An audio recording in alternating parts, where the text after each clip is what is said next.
हाँ है भाजपा की सरकार, वही है बेटियों पर अत्याचार। ये बात तो सबसे तो बैठती है, चाहे यूपी हो, चाहे एमपी हो, चाहे बिहार हो, और या अभी आप उत्तराखंड उठा करके अंकिता भंडारी का जो केस है, जो हत्या है, इस बात से यह साबित हो गया कि भारतीय जनता पार्टी के तमाम विधायक पूरी तरीके से बहन बेटियों के ऊपर एक बड़ी क्रूरता के साथ हमला करते हैं और उनका जान कर लेते हैं। यूपी में चाहे चिन्मयानंद का केस हो, चाहे कुलदीप सिंह सेंगर का केस हो, चाहे हाथरस की बेटी का हो, और चाहे लखीमपुर खीरी का, बिहार में भी उसी बेटी ऐसे ही बेटियों पर भारतीय जनता पार्टी के नेताओं का हमला और उनकी हत्या हुई, एमपी में भी हुआ और अब उत्तराखंड में भी देखा जा रहा है। और हर बेटी की हत्या के बाद सिर्फ एक दो दिन का एक आक्रोश होता है, उसके बाद मामला ठंडा पड़ जाता है। हम आपके बीच में इसलिए आए हैं क्योंकि भारतीय जनता पार्टी को देखिए कानून अब सजा नहीं देती, क्योंकि कानून भी भारतीय जनता पार्टी के हाथों गुलाम हो चुकी है, बेच चुकी है। अगर बहन बेटियों के सवाल पर ज्यादा आक्रोशित हैं तो खुद का फैसला और खुद का निर्णय लेना चाहिए। हम इसलिए नहीं कह रहे हैं कि हमको राजनीति करना है, हम इसलिए आपसे ये कहना चाह रहे हैं क्योंकि बेटियां बेटियां होती हैं, घर आंगन की एक खुशियां होती हैं। हम लोगों के सभ्य समाज का एक प्रमुख हिस्सा बेटियों का सम्मान होता है, बेटियों की इज्जत होती है। लेकिन हम ये देख रहे हैं कि सिर्फ और सिर्फ जहाँ भारतीय जनता पार्टी की सरकार है वहीं बेटियों पर ज्यादा हमला है, अत्याचार है। ये कन्हैया कुमार राजस्थान में मरता है, उसको हिंदू मुसलमान का रंग देने के लिए पूरे भारतीय जनता पार्टी के ऊपर से लेके नीचे तक के सारे नेता ट्वीट करते हैं और हम भाषण देते हैं। यहाँ तक कि कपिल मिश्रा जो है वो दिल्ली से पैसा भी जुटा देता है।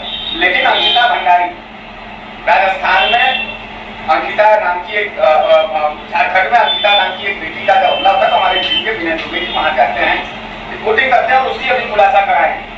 सरकार को बदनाम, दूसरे सरकार को बदनाम करने के लिए वहां बेटियों के साथ अत्याचार करवाना और उनके सरकार को गिराने के लिए, उनके सरकार को बदनाम करने के लिए इसी में परेशान है भारतीय जनता पार्टी। लेकिन जब उत्तराखंड में भारतीय जनता पार्टी का विधायक और उसका लड़का अपने रिजॉर्ट में अंकिता भंडारी का बलात्कार करके उसको नहर में फेंक देता है, उसको बाद में उठा करके फेंक देता है और उसकी लाश मिलती है, पोस्टमार्टम में भी गलत रिपोर्ट आने की पूरी संभावना है। इसलिए जो भी लोग इस अंकिता भंडारी बेटी के साथ न्याय चाहते हैं वो भारतीय जनता पार्टी का वो विधायक जो उसका बेटा है उसको फांसी के लिए प्रावधान करे और व्यवस्था करे। हमारी बात के इशारे को आप समझिए, अपने हाथों से ही अपना न्याय लीजिए। ये बहुत ही पुराना परंपरा है, बहुत ही पुराना धर्म है कि जब आपको सामाजिक न्याय न मिले तो सामाजिक न्याय के लिए अपने मुट्ठी को बांध लेना चाहिए।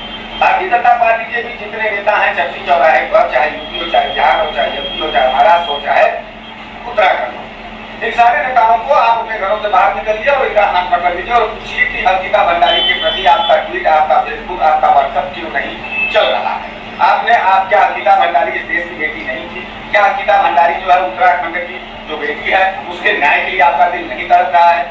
या फिर हिंदू मुसलमान पर ही है या ज्ञानवापी मस्जिद और विश्वनाथ मंदिर पर ही आपकी भावनाएं आम है? देखिए पूरी तरीके से अब नकाब उतर रहा है भारतीय जनता पार्टी का, अब नशा उतर रहा है भारतीय जनता पार्टी का, अब सच्चाई खुल के आ रही है भारतीय जनता पार्टी के सरकार में। सच्चाई छुप नहीं सकती है बनावट के वसूलों से।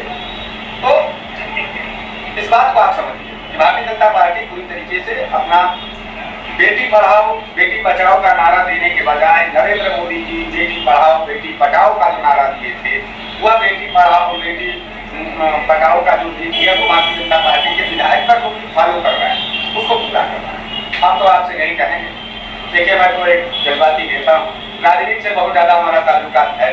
हम सिर्फ सवालों पर और मुद्दे पर आपके सवालों पर आपके मुद्दे पर सरकार से लड़ते बैठते हैं। हम लोगों के ऊपर मुकदमा होता है, जेल जाते हैं, हम लोग उसके बाद ही होता है। या तो ये लड़ाई है ये आवाज तब खत्म होगा जब भारतीय जनता पार्टी की अपराधी मुझे गोली मार दें, या तो फिर भारतीय जनता पार्टी का शासन और सत्ता ही उखड़ जाए। क्योंकि भारतीय जनता पार्टी ना नौजवानों के साथ वफादारी करती है, ना बहन बेटियों के साथ वफादारी करती है, ना किसानों के साथ वफादारी कर रही है, आम जन भावना के साथ वफादारी। उसको सिर्फ अपना सत्ता है। धामी जो है वहाँ का उत्तराखंड का मुख्यमंत्री, उसको नैतिक रूप से इस्तीफा दे देना चाहिए। और अंकिता भंडारी का जो हत्यारा जो विधायक है भाजपा का, उसको भी जो है उम्र कैद होनी चाहिए, उसके बेटे को फांसी हो जाना चाहिए। तब तो ये लगे कि भारतीय जनता पार्टी का अपने भी विधायकों के ऊपर बड़ी कार्रवाई बहन बेटियों की सुरक्षा और रक्षा के लिए करती है। लेकिन ऐसा होगा नहीं, ये सिर्फ और सिर्फ एक ख्याली बुलाव है, ये सपना है। भारतीय जनता पार्टी को उनके गली चक्की चौराहे के नेताओं को आप पूछिए, प्रचार से पूछिए कि क्या आपने अंकिता भंडारी के हुए हत्या पर कहीं ट्वीट किया है, कोई बात कहा है? नहीं कहा है तो क्यों नहीं कहा? क्योंकि बेटियां बेटियां एक उम्मीद होती है, एक सम्मान होती है, एक इज्जत होती है। इसीलिए राजनीतिक दलों के और राजनीतिक बातों का कोई उठा पटक नहीं होना चाहिए।